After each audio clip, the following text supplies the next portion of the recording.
Recent ആയിട്ട് അങ്ങനെ positivity വാരി വിതറിയിട്ടില്ല? റീസെന്റ് ആയിട്ടില്ല, മുന്നേ എന്തൊക്കെയോ ഉണ്ട്, ഒന്നും ഓർക്കലില്ല. എല്ലാത്തിനും പോസിറ്റിവിറ്റി ആണ് വാരി വിതറില്ല. അതാണ് എനിക്ക് ആണല്ലോ. ഓക്കെ, അങ്ങനെ വലിയ ഒരു പ്രശ്നം ഉണ്ടായിട്ട് വലിയ സർപ്രൈസ് ഒക്കെ അതിൽ ഒരുക്കിയിട്ടുണ്ടോ? മൈൻഡ് സെറ്റ് അങ്ങ് ഓക്കെ ആക്കാൻ വേണ്ടി?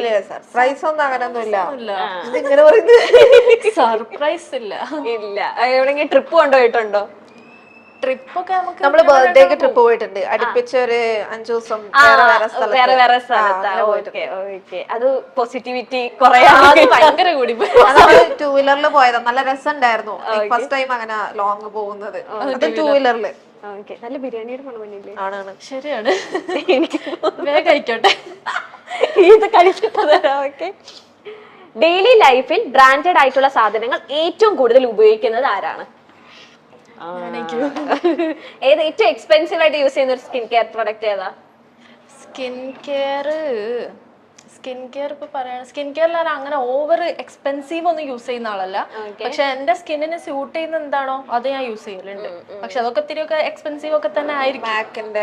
മാക്കിന്റെ ഒരു ലിപ്സ്റ്റിക് അങ്ങനെയൊക്കെ കുറച്ചൊക്കെ എക്സ്പെൻസീവ്.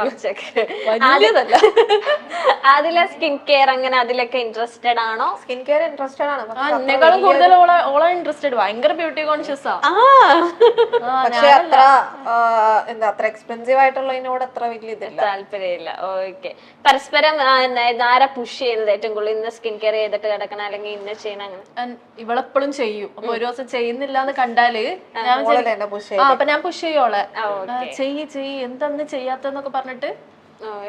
ഒരു ദിവസം പോലും മുടങ്ങാതെ ഉപയോഗിക്കുന്ന ഒരു സ്കിൻ കെയർ പ്രൊഡക്റ്റ് ഏതാണ്? അപ്പൊ ഇതില് അല്ലല്ല, അത് ക്വസ്റ്റ്യൻ അല്ല. സൺസ്ക്രീൻ. എനിക്ക് സൺസ്ക്രീൻ അല്ല, എനിക്ക് സീറം, ഫേസ് സീറം. ഓക്കെ, പുറത്തു നിന്നുള്ള സുഹൃത്തുക്കൾ ഏറ്റവും കൂടുതൽ ഉള്ളത് ആർക്കാണ്? 2 പേർക്കും കോമൺ ആയിട്ടുള്ളത്. കോമൺ ആയിട്ടുള്ള ഫ്രണ്ട്സ് ആണെങ്കിൽ ഞാൻ മിണ്ടും. അങ്ങനെ അല്ലാതെ അങ്ങനെയില്ല. ഓക്കെ, പുറത്തു നിന്നുള്ള ഒരാൾക്ക് നിങ്ങളിൽ ആരെയാണ് ഏറ്റവും ആദ്യം പറ്റിക്കാൻ കഴിയുക? ഒരു തേർഡ് പേഴ്സൺ വന്നിട്ട് നിങ്ങൾ രണ്ടുപേരും, അത് എനിക്കറിയാം, അത് പെട്ടെന്ന് വീണു. എന്താണിത് കേട്ടോ? അതില് വീണു പോയത്. പിന്നെ തരാം, നോട്ട് ചെയ്തിട്ടുണ്ട്. എല്ലാവരുടെ വലയിൽ പെട്ടെന്ന് വീഴും. പെട്ടെന്ന്. പക്ഷെ വിശ്വസിക്കും, എന്റെ ആ ഒരു വിശ്വസ്തത ഇവർ മുതലെടുക്കുന്നതാണ്. ഞാൻ എന്ത് ചെയ്യാനാ? ഇപ്പൊ അതിൽ കുറച്ച് വ്യത്യാസങ്ങൾ വരുന്നുണ്ട്. പക്ഷെ ഫസ്റ്റ് അപ്പിയറൻസിൽ നിങ്ങൾ അടുത്തറിഞ്ഞില്ലെങ്കിൽ അതിലെയാണ് ഭയങ്കര ബോൾഡ്, ഭയങ്കര സ്ട്രോങ് ആയിട്ട് തോന്നുന്നതൊന്നുമില്ല. സത്യം അങ്ങനെയൊന്നും അല്ല, ഉൾട്ടയാണ്. ഓക്കെ, ഇവിടെ കാണുമ്പോഴും മിണ്ടാതിരിക്കുന്ന ഒരു കൊച്ചു സംസാരിക്കുകയാണെങ്കിൽ പോയിന്റ് സംസാരിക്കും. ഓക്കെ, കുറച്ചേ സംസാരിക്കുള്ളൂ, പക്ഷെ അതെല്ലാം അണ്ടർലൈൻ പോയിന്റ്സ് ആയിരിക്കും. ഒക്കെ കള്ളം പറഞ്ഞിട്ട് പിന്നെ ഒരു സിറ്റുവേഷനിൽ പിടിക്കപ്പെട്ട് നിങ്ങളിൽ ആരാണ്? ഞാൻ കള്ളം പറഞ്ഞാൽ ഞാൻ അത് കള്ളോണ്ട് കുറച്ച് കഴിയുമ്പോ തന്നെ പറയാം കള്ളാണ്. അതെന്നെ പിടിക്കപ്പെട്ടെന്ന് പറഞ്ഞത് പറയാൻ മുന്നേ ഞാൻ പറയുന്നത്. അതായത് കണ്ട ഇപ്പൊ അവളാ കള്ളം പറയുന്നത്. ഗിഫ്റ്റിന്റെ മാറ്റർ ഒക്കെ അതൊക്കെ കള്ളം പറയുന്നത്. അതൊക്കെ ഇപ്പൊ എന്താ പറയാ, ഞാൻ വാങ്ങിയില്ല, ഞാനൊന്നും വാങ്ങിയില്ല അങ്ങനെയൊക്കെ പറയും. പക്ഷെ അത് പെട്ടുപോയി, ഞാൻ പറഞ്ഞില്ല, മനസ്സിലാക്കുന്നത് കൂടുതല് അങ്ങനെ ഒരു പ്രശ്നമാണ്. ഒരു പരിധി കഴിഞ്ഞാൽ ആരെയും മനസ്സിലാക്കരുത്. എന്നെയും പിടിച്ചിട്ടൊക്കെ ഉണ്ട് അങ്ങനെ. നീറ്റല്ല, അങ്ങനെ കുറച്ചും കൂടെ പിടിച്ചിട്ടൊന്നുമില്ല. പറയുമ്പോഴാണോ ഈ സ്ഥിരത ഇല്ലാത്ത ഇങ്ങനെ ചോദിക്കുമ്പോ ഇങ്ങനെ പറയുമ്പോഴാണോ? അതായത് ഇപ്പൊ ഞാൻ എന്തെങ്കിലും ബുദ്ധിമോശം പറ്റിയിട്ട് ഞാൻ എന്തെങ്കിലും പൊട്ടത്തരങ്ങളൊക്കെ ചെയ്താല് എല്ലാരും ഞാൻ ചെയ്തില്ലല്ലോ കവറപ്പ് ചെയ്യാൻ വേണ്ടിട്ട്, ഞാനൊന്നും ചെയ്തിട്ടില്ലല്ലോ എന്നൊക്കെ പറയുള്ളൂ. അപ്പൊ പെട്ടെന്ന് നമുക്ക് മനസ്സിലാക്കാൻ പറ്റും. ഓക്കെ, സോഷ്യൽ മീഡിയയിൽ വരുന്ന നെഗറ്റീവ് കമന്റ് കണ്ട് ആദ്യം ഡൗൺ ആകുന്നത് ആരാണ്? ആയിരുന്നത് ഇപ്പൊ മാറി. ഓക്കെ, ഈ ഡൗൺ ആയിട്ടിരിക്കുമ്പോ എന്താ നൂറ് എന്ത് പോസിറ്റിവിറ്റി തരാറ്? ഞാൻ പറയും ഡൗൺ ആവല്ലേ മോളെ, ഡൗൺ ആവല്ലേ, ഇതൊന്നും ശരിയാവൂല. മറ്റുള്ള ആൾക്കാർ പറയും, നമ്മളത് നോക്കണ്ട, നമ്മളാണല്ലോ നമ്മളെ ലൈഫ് ജീവിക്കേണ്ടത്, പോലും നമുക്കൊന്നും തരുമൊന്നുമില്ലല്ലോ. സോ ഇത് കേൾക്കുമ്പോ ബൈ. നിങ്ങളെ 2 പേരെയും ബിഗ് ബോസ് വീടിനകത്ത് പിടിച്ചിട്ടാൽ ഏറ്റവും കൂടുതൽ ദിവസം അവിടെ സർവൈവ് ചെയ്യാൻ പോകുന്നത് ആരായിരിക്കും? പിടിച്ചിട്ടാലോ ഞാനായിരിക്കും. നൂറായിരിക്കും.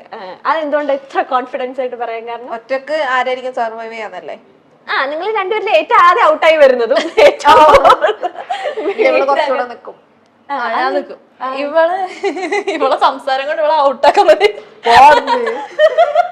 തെറി വിളിച്ചിട്ട് ആൾക്കാരെ. ഇവക്ക് അങ്ങനൊന്നും പറ്റൂല. ആരെങ്കിലും എന്തെങ്കിലും ഇങ്ങോട്ട് ഇപ്പൊ കുറ്റാവട്ടെ എന്തെങ്കിലും നമ്മളെ പറ്റി ബാഡൊക്കെ ആയിട്ട് എന്തെങ്കിലുമൊക്കെ വന്നാല് അത് എന്താന്ന് മനസ്സിലാക്കിയൊന്നും കൂടി ഇല്ല. അപ്പം തന്നെ കയറി ഞാന് റിയാക്ട് ചെയ്യും. യുനോ അത് അതിന് അവകാശമൊന്നുമില്ല. അപ്പൊ റിയാക്ട് ചെയ്യും. അതാണ്.